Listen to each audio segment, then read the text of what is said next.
Well, from a very early age, I kind of knew I wanted to work with animals, dogs in particular.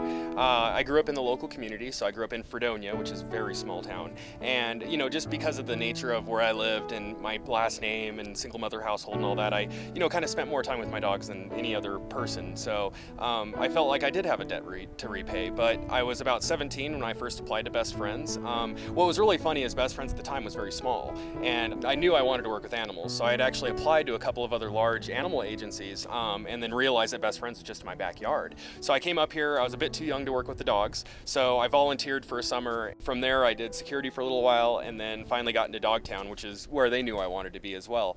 Started out as volunteer coordinator.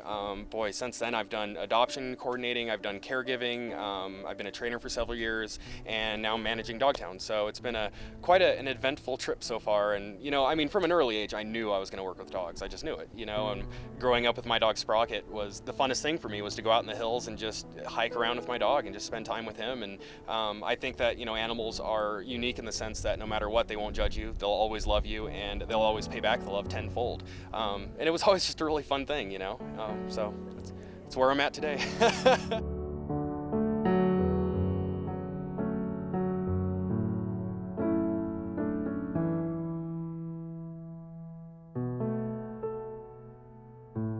Well, here at Best Friends, we work with a lot of dogs who have come from very traumatic backgrounds, whether it's an abuse case or hoarding case or a natural disaster. And some of these dogs have been through very, very traumatic lives. I'm talking, some things that if humans went through that, they wouldn't be able to cope with it.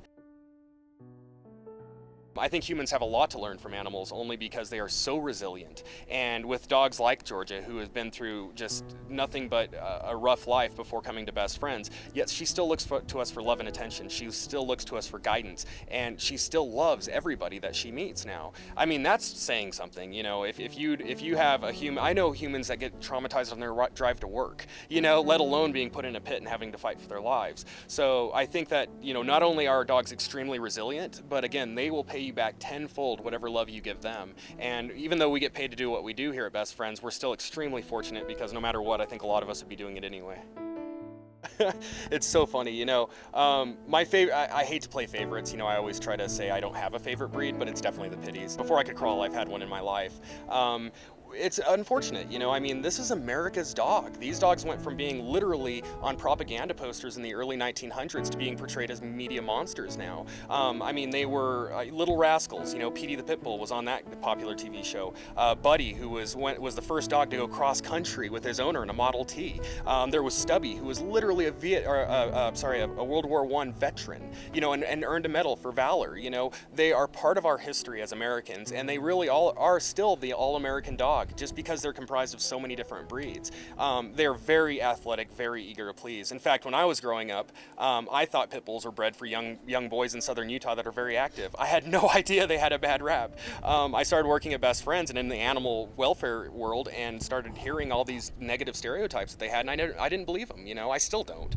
It's unfortunate because dogs are products of their environment, first and foremost. Yes, breeding does have some characteristics in both physical and mental attributes, but it's like saying that every person is going to be, if you put it this way, like if you have a family that's been in wars their whole generation after generation after generation, that after a while every child in that family is going to be a warrior. That's pathetic. It's again products of their environment. If they're raised happily and healthy, if they're socialized in early age, and if they have good leadership in the home, they are the best dogs in the world, just like every dog.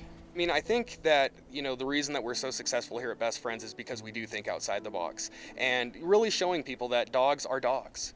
Dogs are canines. They're not humans. They're not kids. They're actually animals. And really focusing on certain breeds. There's going to be some physical characteristics, again, and mental, but at the same time, they are all individuals. They all have their own personality, just like humans, and you can't stereotype one dog for the next, because it's just not going to be true.